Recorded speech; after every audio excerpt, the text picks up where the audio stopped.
Hello drum fans, so I'm guessing most people watching this are probably more interested in the how than the why, so I'm going to start with that. Sorry for the handheld camera, I'm going to take you on a little trip here. So, here's my trusty marimba. Underneath, I've got a stand with, it's hard to get under here and see, two SM57s. It's basic microphones. They're not the best for miking up mallet instruments, but they're what I've got on hand, so that's what I'm using. I've also got, probably can't see it at all, but I had some old RLX studio foam from an old studio. I cut off some squares from those and made some little baffles to try and cut down on some crosstalk from other instruments, that kind of thing. But basically, yeah, two microphones underneath the marimba, which I know seems wrong, but it works, and I'll get more into that later.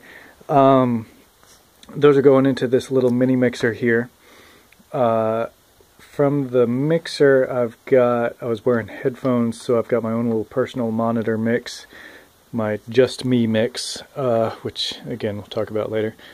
But yeah, headphones, and then this guy is coming out to an effects unit. This is my new toy, Zoom G1on. I have no idea what any of those stand for, but basically this is a guitar effects unit. Turn it on here. There it goes. All kind of parameters you can set here, but basically the foot pedals lets you toggle between like 100 some effects. I don't know what all's on here. I've had it for 2 days, so I've been playing around. But yeah, there's tons of stuff on there. So that's where the effects are coming from. Then another line coming back up, going back into the mixer. Then from the mixer, my main out, I've got just one channel because I'm running in mono. So that's coming out to, track it down here. There you go. Here's a DI box. Just a simple little battery-powered DI, and then that's going into my main mix, going into the computer, which was where I was recording. In a live situation, this means I can have two mics and effects and everything, and only send one channel out to the board that's running the live sound. So everything stays pretty compact there. I'm not taking up too many channels in the room board, but I still get to have all kinds of fun sounds. So that's where it's all coming from.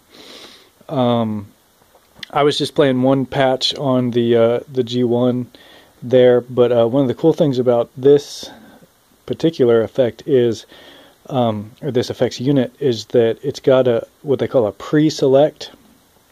So you can actually change effects while you're playing, and it doesn't actually cycle through them until you commit to it by stepping on both of them.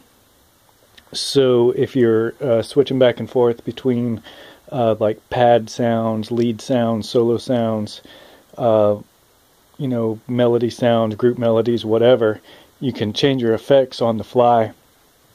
Even if they don't happen to be next to each other, you can cycle through and switch on that. So that's pretty cool.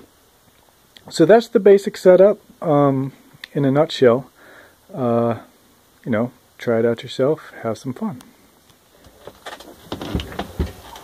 Okay, so now for what's to me the more interesting part, the why. So I've been messing around, you know, I always do a lot of kind of ambient electronic kind of stuff. So I've been, you know, putting effects onto my mallet instruments for forever anyway, in the studio, and even on you know, on my duo project Summer Glen, which is relatively acoustic, we've still had lots of fun playing around with, you know, putting all these different reverbs. We've got one track that has a tape delay on the marimba, so you get all these textures coming out. In our second album we did a lot of synth kind of pads underneath, and it's always just been kind of, well, we can't do that live. But you know, the idea's been in the back of my head, how do I carry that sound live? Then the second thing that really prompted it was I started playing vibes in a funk band. So automatically I'm playing with, you know, electronic or electric guitar, electric bass, drum set, there's a horn section. There's a lot of sound coming on stage, and you know, playing in clubs, you've got a sound guy, which is great, but I mean, it's generally, you know, they throw up a microphone somewhere in the vicinity of the vibes and they're like, yeah, it sounds great, and I can't hear anything, so I don't know what I'm playing, I don't know what it sounds like. And then, you know, you get a recording back, somebody holding their camera out in the audience sends you a file, and I may as well be playing xylophone because it's just like tink tink tink, that's all you hear.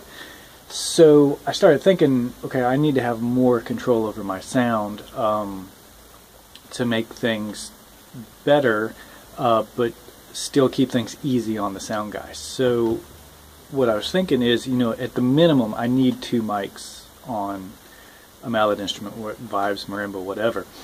Got to have 2 mics. So most places aren't going to give me 2 channels in the board. So, you know, I had a little mixer sitting around that had 2 mic pre's on it. So stick that in, and automatically I can send 1 channel out to the sound guy, but still have 2 mics going. So that was first step.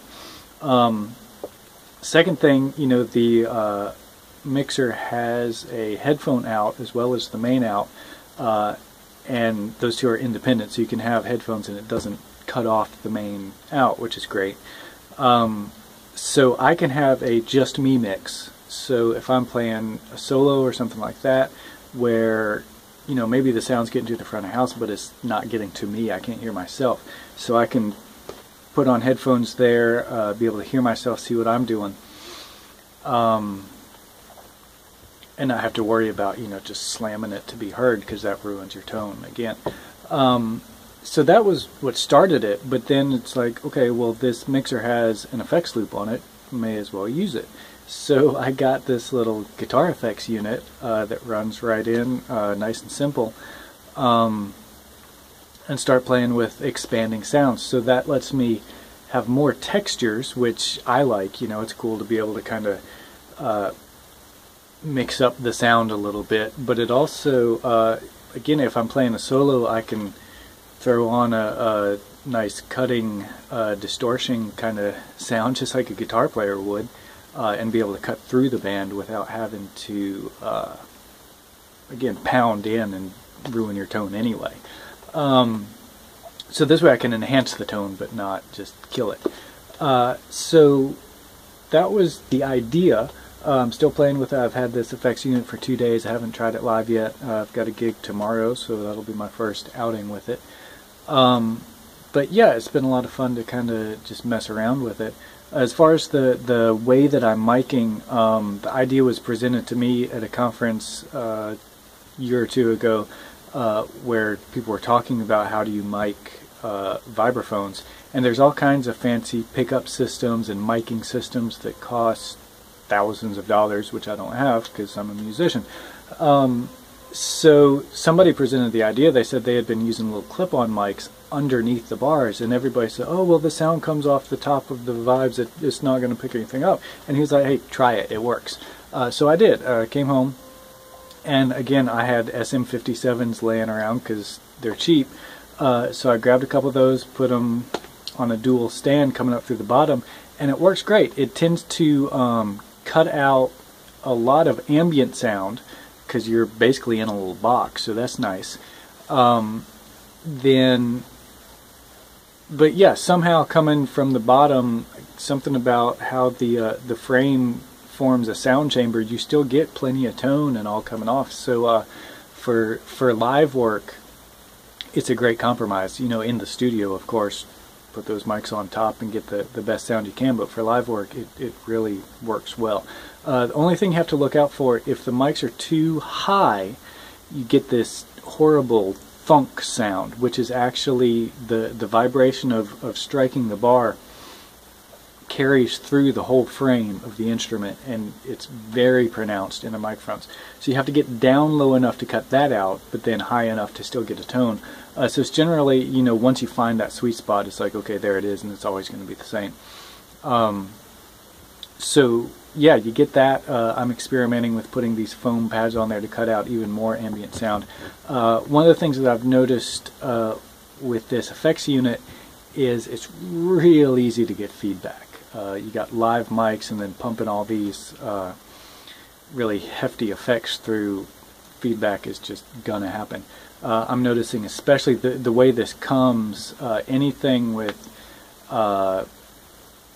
you know, that guitar distortion, overdrive pedal, that kind of thing, which is 90% of the effects this comes with, since it's a guitar effect. Those are just gonna feed back, you know, with mics. If I was plugging in the guitar, it'd be no problem. But yeah, with mics, they're gonna feed back. So I've been going through the patches and turning a lot of those down, and then, you know, it's just gonna be an issue of not using a lot of those. But again, finding sweet spots and seeing what you can do with it. Which leads again to, it's nice having a mixer right there on the side of the instrument, because if it does start to feedback, I can just kill it immediately, cut the sound, and then, you know, switch to a patch that's not going to feed back so bad. So it's going to be a learning experience, but so far it's been a lot of fun.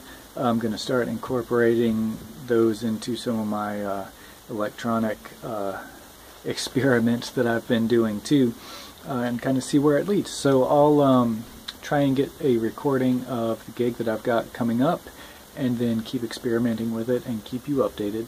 I haven't found any other videos on YouTube about anybody doing live effects like this, unless you know, there's people using mallet cats and the K&K pickup systems, that kind of thing. But just, you know, kind of doing it bare bones like this, I haven't seen anybody. So anybody's out there, if you're experimenting with it, please share those videos and let us know what you're doing, what works, what doesn't work, and we'll keep pressing forwards and see what we can figure out as a team here. So have fun, experiment, see what you can come up with, and we'll be back with more sometime.